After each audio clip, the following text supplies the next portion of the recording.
Olá, minha amiga, meu amigo. Semana terminando e hora de ler para você o artigo que foi publicado em 38 jornais, meu artigo semanal, e, inclusive, foi elogiado por um ex-presidente do Supremo, que leu no jornal e me mandou mensagem elogiando. O artigo não trata de Marcelo Odebrecht, porque o artigo foi escrito para ser publicado na quarta-feira, dia 22, e só depois é que Marcelo Odebrecht foi descondenado, chocando aqueles brasileiros que sonhavam com o fim da impunidade um dia. Então, eu vou ler para vocês o artigo com comentários nas entrelinhas, peço que se inscreva e ao final não esqueça de deixar o gostei ou não gostei. Vamos então à leitura.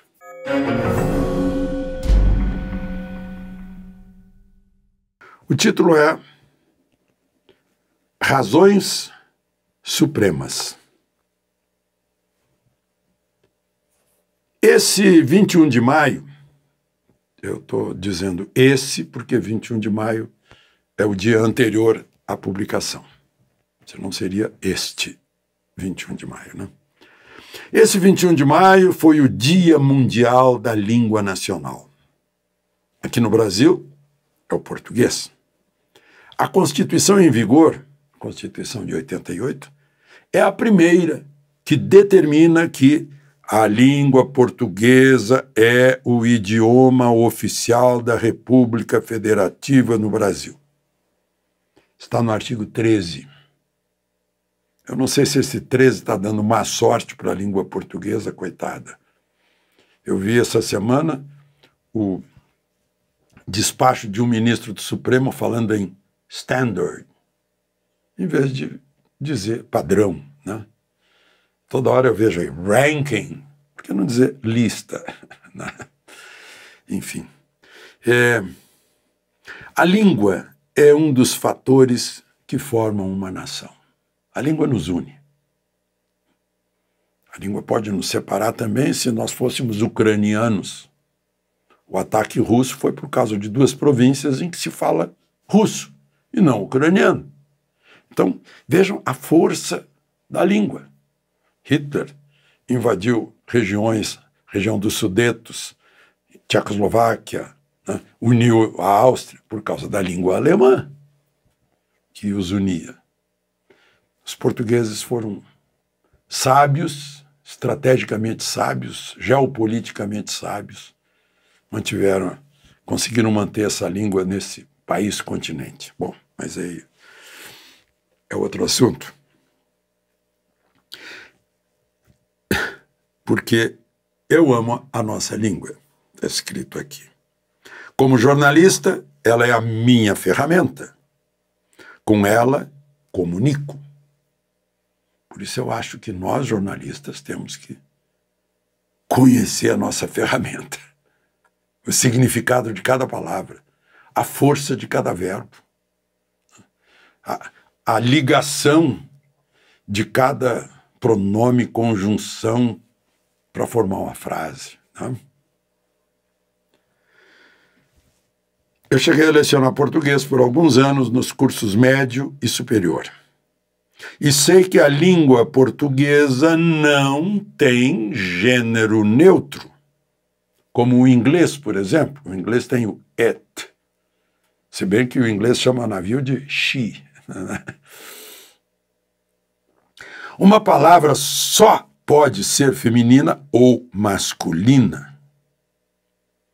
Por isso, estranho que o ministro Moraes, por liminar, tenha suspendido leis municipais de Águas Lindas de Goiás e Ibirité, em Minas, que proíbem o ensino e o uso de linguagem neutra nas escolas. O ministro argumentou sua decisão que município não pode legislar sobre currículos dos professores. Isso é tão frio, né? Muitas vezes o ministro Barroso tem dito que o Supremo não pode se separar dos anseios da nação, é o pouco de consuetudinário, né? E aí a língua portuguesa, o respeito à língua portuguesa. Bom,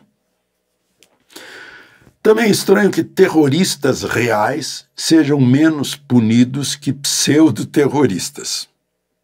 O homem que fez a bomba e seu cúmplice que a implantou num caminhão de combustível para explodir no aeroporto de Brasília, os dois já estão em regime semiaberto. O homem que fez a bomba até já pode trabalhar. Imagina se ele vai trabalhar na Dupont, que é produtora de explosivos, ou na CBC.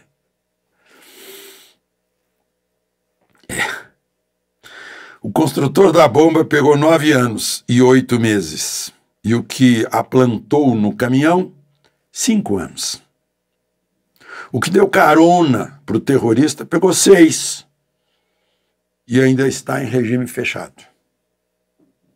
A bomba só não explodiu por falha do detonador. O autor do gravíssimo atentado é chamado no jornal de bolsonarista e não de terrorista. É o mesmo jornal que chama manifestantes de terroristas. Terroristas que pegaram 17 anos, bem mais que os reais terroristas.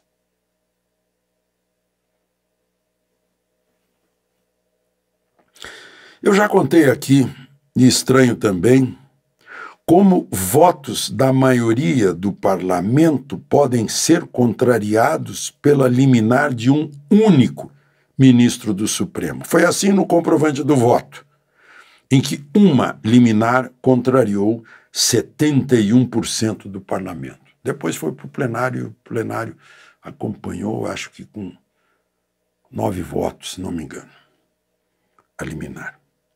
Recentemente, outra liminar do ex-advogado do presidente da República anulou a vontade de 438 congressistas na prorrogação da desoneração da folha de pagamento.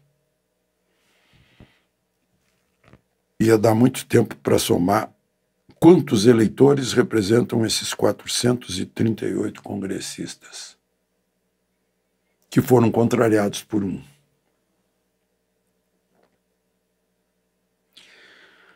Bom, o caso terminou no completo desprezo pela vontade expressa do Congresso, com um acordo entre o ministro da Fazenda, presidentes da Câmara e do Senado, que foi chancelado pelo Supremo. Uma liminar suspendeu a moralizadora e constitucionalíssima lei das estatais também. É outro caso, que proíbe a nomeação de políticos para a direção de estatais. Aí Lula queria nomear Mercadante para o BNDES, Jean Paul Prats para a Petrobras, mais Correios, Caixa Econômica, Banco do Brasil. E aí um partido da base do governo, o PCdoB, Partido Comunista do Brasil, alegou inconstitucionalidade da lei das estatais. Coincidentemente, Lewandowski foi sorteado relator e deu a liminar de inconstitucionalidade da lei, permitindo as nomeações. Logo se aposentou, virou ministro da Justiça. Há pouco, o Supremo julgou a liminar inválida. A maioria do Supremo disse não vale essa liminar. A lei é plenamente constitucional, disse a maioria do Supremo. Mas também disseram que, como Lula agiu na vigência da liminar invalidada, as nomeações ficam valendo. mesmo contrariando a lei. Eu lembro de Francilino Pereira perguntando que país é esse. Deu depois deu até uma música, um rock aí de sucesso. Que país é esse? Teve gente que disse que De Gaulle, né, um colega meu, se enganou, pensou que De Gaulle tivesse dito a frase, mas foi o próprio embaixador do Brasil que disse: "Pas un pays sérieux", né? Não é um país sério. Bom, é estranho porque o poder político é exercido não pelo STF, mas pelo legislativo. Legislativo municipal, estadual e federal, que resolve politicamente as controvérsias pelo debate e pelo voto, como mandatário do povo, que é a origem do poder, é o legislativo. A Corte Suprema, como todos sabemos, é um tribunal constitucional. Como pregava José Dirceu há 10 anos. É um tribunal constitucional para aplicar a Constituição. Onde houver dúvida. Enfim, o Supremo tem razões que a razão comum desconhece. De Brasília, Alexandre Garcia.